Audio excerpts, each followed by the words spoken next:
across the state, particularly in our area. There are so many that have just made the assumption that this is a generation that's lost and dead. To be honest, this is a great generation, the greatest generation that we've ever produced. That's right. But those that understand nature and know that this is the greatest generation that we've ever produced have worked harder on young people to keep us from moving forward than young people or any people have ever been worked on. The most revolutionary thing that we can do today is unite, organize, and do something for ourselves. Let me say that again. The most revolutionary thing that we can do today is to unite, organize, and do something for ourselves. We would certainly, from our town hall, you have forum whenever you need it. Whatever issues that our students are confronting, that we can help get the word out and help share ideas with, come, that we can unite, organize, and do something for ourselves. A few months ago, we took, about 15,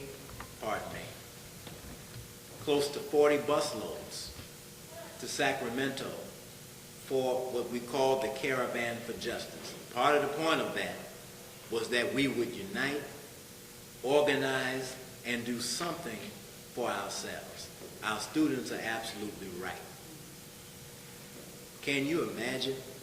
There was a time in which if you didn't do so well in your high school life, you would attend what they used to call junior colleges. They don't call it that any longer. And that generally meant I didn't meet the qualifications for Cal State. I didn't do so well in high school. I know I don't meet the qualifiers for UC. I didn't do so well in high school. But now that I've become more mature and I've decided to get my life in order, then Laney is available to me. Merritt is available to me. Alameda is available to me. Other campuses are available to me because my life wasn't so secure at 15 as maybe someone else's life was. But now that I'm 18 or now that I'm 20 and I'm ready to get my life on track and in order by educating myself, when they begin to construct new requirements, that becomes a sign to you that there's somebody that they don't want on the campus. Now, it can be declared, well, they're not leaving here as equipped as they should be. Therefore, we're going to increase the requirements on getting in here. Well, that's backwards. What they should be looking at is how are we handling the students that have come under our charge?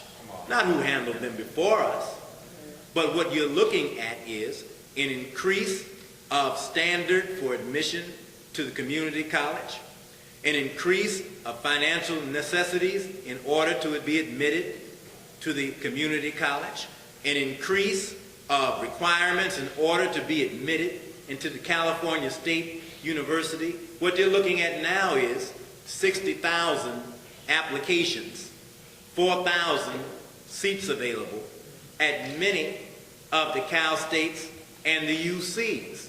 Now, of the 40 or 50,000 that applied, most have read the requirements. So most actually have met or come very near to meeting the requested prerequisite work in order to attend. So you've got students now that are leaving high school with 3.0 and better, that have scored decently in the SAT or the ACT, and are being told at UC, not here. They're being told at Cal State, we don't have a space for you.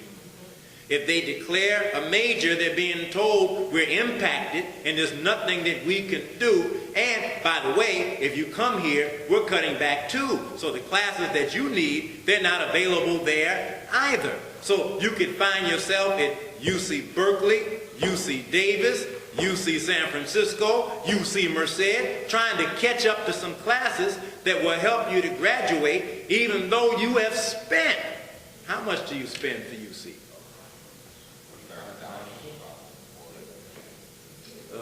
Without room and board, we're residents here. $10,000 a year. You spend $10,000 and don't have what you need. And by the way, that kind of tuition is a new thing. When I was coming up, it would be declared that USC, a private college, was one of the most expensive colleges in Southern California and in the country. And folks that went to USC went to school in Benzes, BMWs. They rolled in pretty well most of the time. You with me now? Now, it was considered a big thing that USC in those days was $15,000 or $20,000 a year. In those days, I would imagine UC must have been about $1,000 a year. Now, you spend $1,000 on your books. More, depending on your major, in a year. Who determined that those 400 pages of paper should have a numerical value of $100 for a textbook? Who made that decision? We sent some of our students while they were in high school over to Merritt College, Alameda College one year. They went to take an algebra class. I said, "Oh, brothers, I'll get you a book for you." I didn't know what I volunteered myself for. I thought I volunteered myself for $40 and thought that I was going to get 2 books, one for each of them, at $20 each. That was my silly self.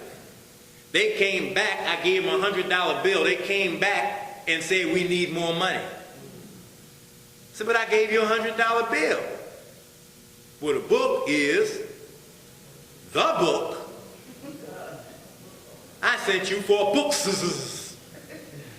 Well, I didn't have much more to give them. I said, "Okay, brothers, this is it. We're going to get this one book. You're going to have to share it and do well, because I can't do another one." But the reality is that the cost of education, I think someone said that public education is being privatized. Did I hear that from someone? My sister? That's a problem. Because the privatization now means that the owner probably doesn't look like you or me, and likely doesn't care about you or me, and is most interested in who can meet these new bottom lines. So why not increase all the prices? That makes it more attractive to sell. It's like selling an apartment building. If you can say to the potential buyer, "We've got tenants, and they're good paying tenants, and they're paying $2,000 a month for these 2 bedrooms to rent, and they're up to date in their rent." Well, that's more attractive than saying to the potential landlord, "We got some tenants that don't pay. We've only asked them for $400 a month, and they're hardly half paying it." Well, no one wants to buy that one. Or if they do, they kick the old tenants out and look for new ones at the new market rate. Well, where are poor students in the mix of this?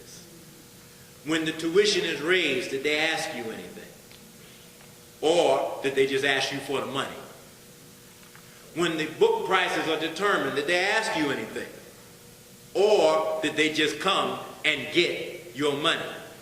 When the class requirements were established, did they ask you anything? Or did they simply say to you, "This is required and it costs this much, either take it or let it alone"?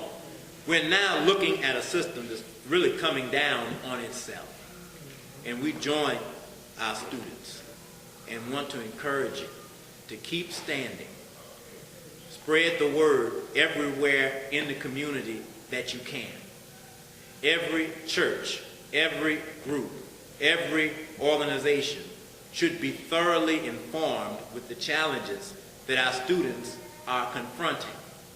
One of the failures that we have in our community is to leave you out there fighting look at you on television and say what's wrong with those wild radical students. Well, you ought not be surprised because Dr. King was treated